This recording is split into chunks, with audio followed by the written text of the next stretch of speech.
আমি মুক্তিযুদ্ধের সময় আমার রাজবাড়ি মানে তখনকার গোয়ালন্দ মহকুমা পতন হলো, পাকিস্তান আর্মিরা দখল করে নিল। তারপর 21শে এপ্রিল আমি 23 কি 24 তারিখের দিকে রওনা দিলাম ইন্ডিয়াতে যাব ট্রেনিং নেওয়ার জন্য। এই 16 টাকা গ্রামে একটা বাড়ির সামনে দাঁড়ালাম। তখন হলো আমাদের সাথে 8 জন ইয়াং ছেলে সব। তো সন্ধ্যা হয়ে গেছে, ওই একটা বাড়িতে দেখলাম পাকিস্তানি পতাকা উঠতেছে। তো আমাদের তো শেল্টার নিতে হবে এক জায়গায় রাত্রে। তো তখন ওই বাড়িতে নক করলাম, আমাকে জিজ্ঞেস করলো যে তোমরা কোত্থেকে আসছো। আমি বললাম যে আমরা আমাদের পাংশা থেকে আসছি। আমাদের একটু কেন আসছো? আমি বললাম যে আমাদের একটু আশ্রয় দিতে হবে আজকে রাত্রে। তো তখন ওই শুনলাম যে ওই এসে একজন কাবলিয়ালা ছিল, সে নাকি খুব অত্যাচার করত। তো যাই হোক, সে রাত্রে ওই বাড়িতে আশ্রয় পেলাম, আমাদের থাকতে দিল, খাইতে দিল। ভোরবেলা উঠে আমরা রওনা হয়ে গেলাম। তারপর তার আসতে পারিনি। তো যেহেতু কথা রক্ষার একটা তাগিদ ছিল, তো আসলাম। যে সে তো নাই, সে তো বেঁচে থাকার কথা না, তখনই সে বৃদ্ধ। অন্তত তাদের কারোর সাথে যদি দেখা হয় এমনি দেখা করে যাব আর কি, এটা ছাড়া না। আর এখানে যারা আমাদের এমপি সাহেব আছে, তার বাবাও মুক্তিযোদ্ধা ছিল, তার বাবা এমপি ছিলেন, উনি এখন নিজে এমপি। তো সবার সাথে দেখা সাক্ষাৎ হবে।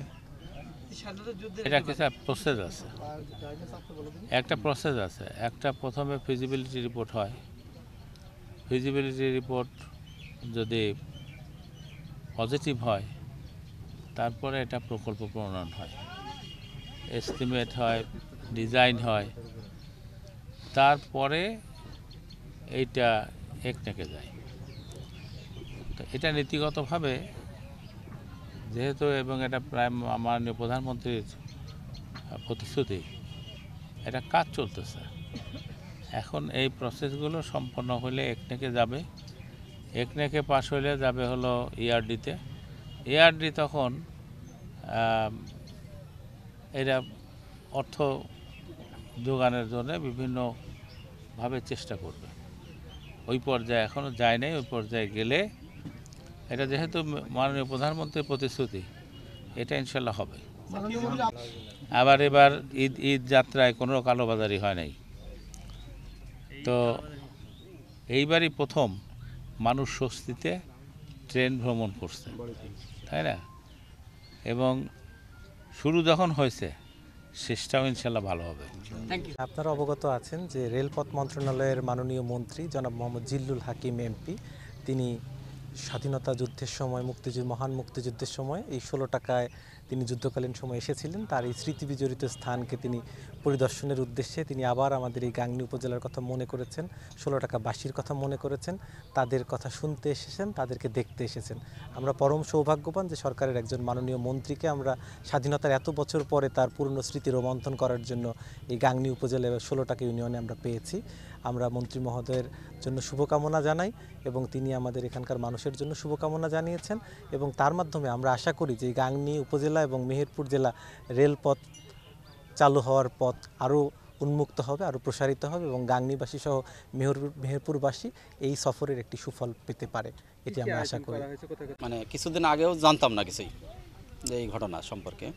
আমরা 4-5 দিন আগেই প্রথম শুনি যে এরকম মাননীয় রেলমন্ত্রী মহোদয় উনি 71 সালে 16 টাকা গ্রামের নাসিরউদ্দিনের বাড়িতে রাত কাটাইছেন, এটা ওনার বক্তব্য।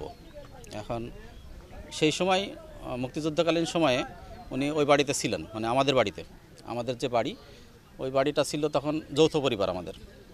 আমার জন্ম মুক্তিযুদ্ধকালীন থেকে অনেক পরে, 85 সালের দিকে। যখন এটা শুনলাম, তারপরে আমরা আমাদের পরিবারের সেই সময়কার জীবিত সদস্য 2 জন আছে মাত্র।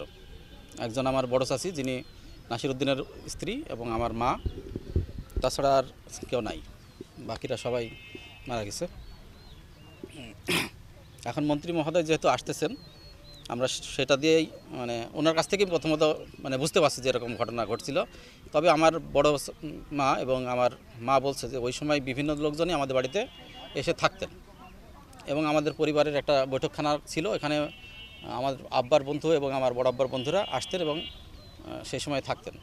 এই বিষয়টা বলছে, কিন্তু আমাদের পরিবারের মহিলারা বাইরের বাড়িতে কখনোই যাওয়ার সুযোগ ছিল না, ভিতরের বাড়িতেই থাকতেন, বাইরের বাড়িতে আমার পুরুষ সদস্যরাই দেখাশোনা করতেন। সেই জন্য আমার মানে বাড়ির যে মহিলারা তারাও সঠিকভাবে বলতে পারছেন না যে উনি তিনি।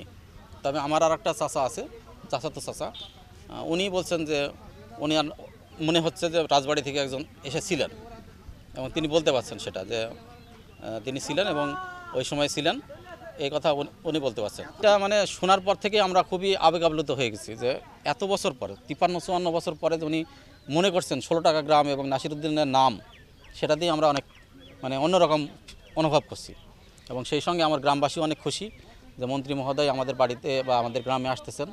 এই জন্য আমরা মন্ত্রী মহোদয়ের প্রতি কৃতজ্ঞ। এখানে আমরা তখন ছোট আর কি, হ্যাঁ, এই 10-11 বছর বয়স। তখন আমাদের এই আলমডাঙ্গায় তিনি একেবারে এই 16 টাকার ভিতর দিয়ে জোর পুকুর দিয়ে ভারত পর্যন্ত সব সময় শরণার্থী মানে বহর বৈতুক। বহর মানে কেউ সাইড দেওয়া জায়গা ছিল না তখন, আমরা কোলে বসে থাকতাম আর আমাদের পাঁচ দিয়ে সব যাইতো। তখন কিন্তু পাঞ্জাবিরা গোলাগুলি করতো।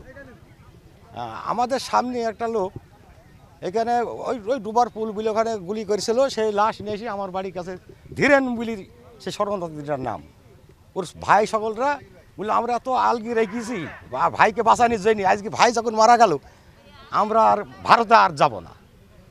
হ্যাঁ, এই কাঁদে তখন বিভিন্ন লোক বিভিন্ন বাড়িতে আসে, আমাদের বাড়িতেও থাইকিয়েছে, আর এক বাড়িতেও থাইকিয়েছে, এরকম থাইকিয়েছে। কারণ উনি কার বাড়িতে থাইকিয়েছে না থেকেছে এটা আমরা বলতে পারবো না। তখন আমাদের 10-12 বছর বয়স, এখন যত চালু তখন তো আর মানুষ এত চালু ছিল না। এখন তো ভালোই লাগছে আমাদের কাছে। মন্ত্রী হওয়ার পরেও যে আসছে এই কথাগুলো বলেন, মন্ত্রী আসছে তার জন্য আমাদের তো গর্বিত যে মন্ত্রী একটা 16 টাকার মতন একটা গ্রামে মন্ত্রী আসছে, এই জন্য আমাদের খুব গর্বিত আমরা।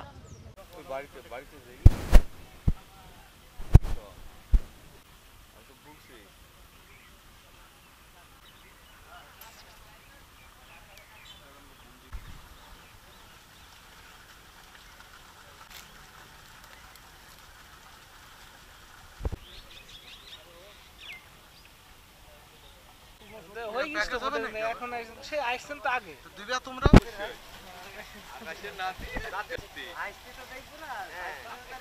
সে কই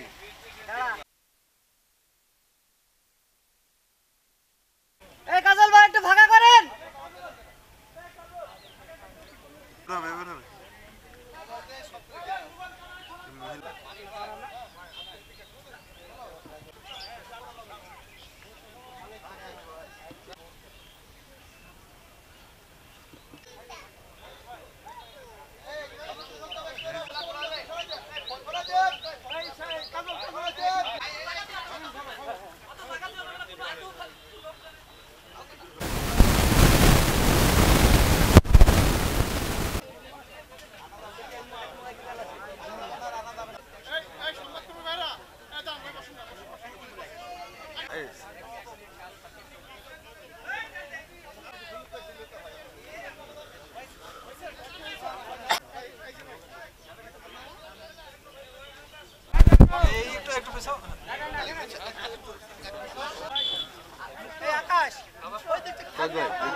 বড় পাঙ্গা ছুটেনি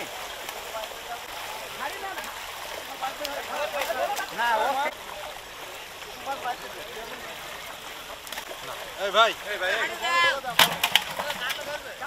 সংসদ সদস্য তিনি স্মার্ট গাংনী উপজেলা গড়বার প্রত্যয় নিয়ে